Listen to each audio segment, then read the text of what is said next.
Hello, my name is Meka Govardhan Reddy, and today we're not here to predict an election, we're here to understand one. We're going to take a deep, data-driven look into the Peren constituency in Nagaland. The goal isn't just to see who won, but to build a blueprint for what real, effective governance could actually look like for its people. This is a public interest analysis. It's about respecting the mandate and understanding the path forward. So here's our roadmap for today. We'll start with the land and its people, what I call the soil of Peren. Then, we'll dive into the numbers with the electoral dashboard. After that, we'll dissect the mandate, look at the challenger's position, and from there, build a concrete blueprint for governance. And finally, we'll look beyond just winning an election to a vision of what it truly means to serve this community.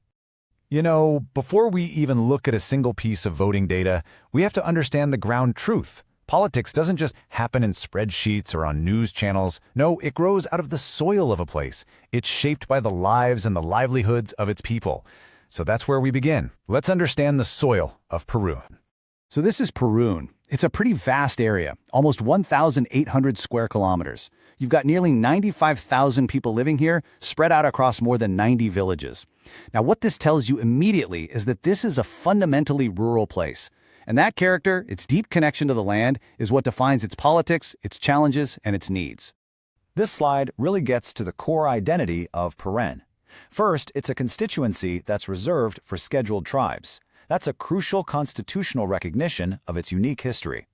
Second, the economy here isn't about stock markets. It's about the harvest. It's deeply rooted in agriculture. The Ziliangrong Naga community has a dominant presence, which gives the area its distinct cultural fabric. And don't mistake rural for passive. This is a highly engaged electorate.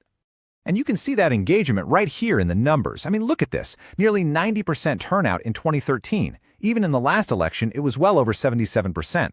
To put that into perspective, that's way higher than many national averages. These are people who show up, they vote, they absolutely expect their voice to be heard. So, what is it that shapes that voice? Well, it's the friction of everyday life. It's the constant struggle to get your crops to market on a road that might just wash away in the next monsoon. It's the frustration of an unreliable power supply that shuts down a small business or leaves your children unable to study at night. It's the quiet pain of watching the next generation leave because there are just no good jobs at home. These are the real issues that create the mandate. Okay, so with that context firmly in mind, let's now turn to the electoral dashboard. The numbers from the 2023 election are not just statistics. They are very clear signals from the people of Peren. They tell a powerful story.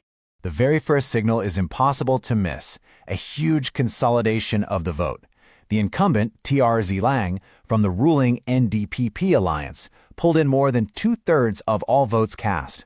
The challenger, King Judy Joseph, was a very distant second. This isn't just a simple victory, it is an overwhelming statement of preference from the voters. And that brings us to the second signal, the sheer scale of this win. A margin of nearly 40%. We're talking about a gap of almost 10,000 votes. This wasn't a close call decided by a few villages. No, this was a decisive constituency-wide mandate. And it shows you just how steep the mountain is for any challenger to climb. Now, the third signal is just as important, and it's about what's missing, the complete collapse of the opposition space. You see, just 1 decade ago, the Indian National Congress got over 43% of the vote here. In the last 2 elections, they haven't even put up a candidate. This has created a political vacuum, and that vacuum has been a huge factor in the incumbent's growing strength. Now, before we go deeper into these numbers, it's really important we pause and anchor ourselves. Every single one of these percentages represents a person, a family, a choice.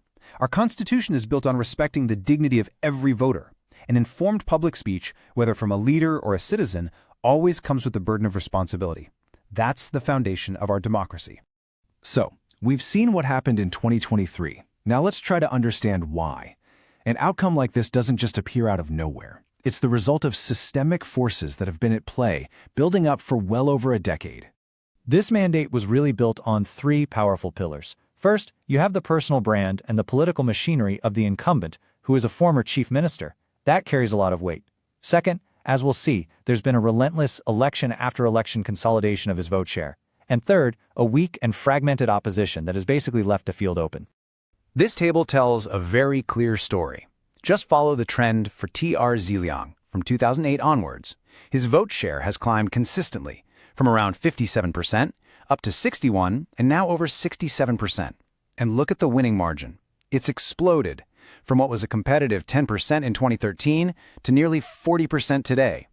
This is a textbook pattern of strengthening dominance. So this brings us to the key question, right? What happened to that huge 43% vote share that the Congress had in 2013?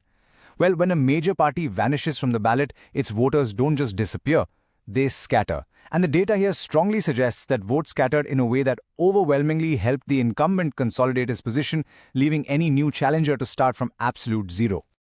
Okay, so let's shift our focus now to the challenger, King Jody Joseph. If we want to map out any path forward, we have to start with an honest look at the strategic position, the strengths you can build on, and the weaknesses you absolutely must address.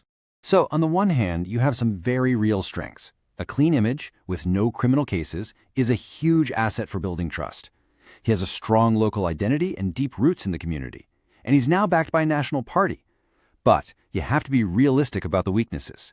The scale of the last defeat, limited resources, a history of party switching, and a ground game that's just not as strong as the incumbents right now.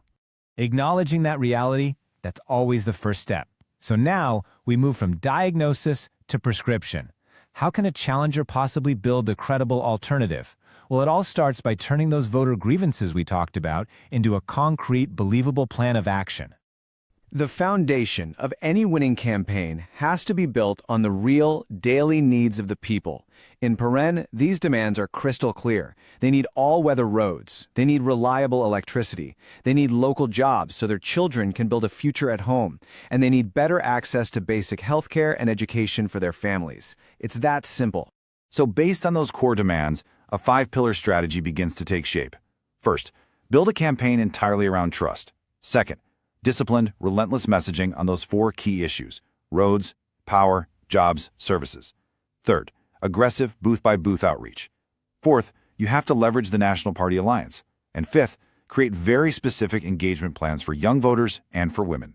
There's a really powerful way to frame this entire approach, and that's the idea of the MLA as a bridge. The job isn't just to represent people, it's to actively connect the specific local needs of Peren's villages to the large-scale development programs and funds that are available from the state and central governments. This changes the job from being just a local leader to a vital agent for delivering progress.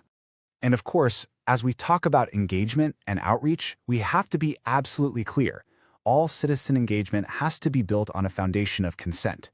In today's digital world, protecting people's personal data isn't just a legal issue. It is a fundamental matter of respecting the dignity of every single individual. Let's be honest, overcoming a 40-point deficit is an immense challenge. This is not something that a normal campaign can achieve. It requires the discipline and the patience to build an entirely new social contract with the people of Peren, one conversation, one voter at a time. So, what's the final takeaway?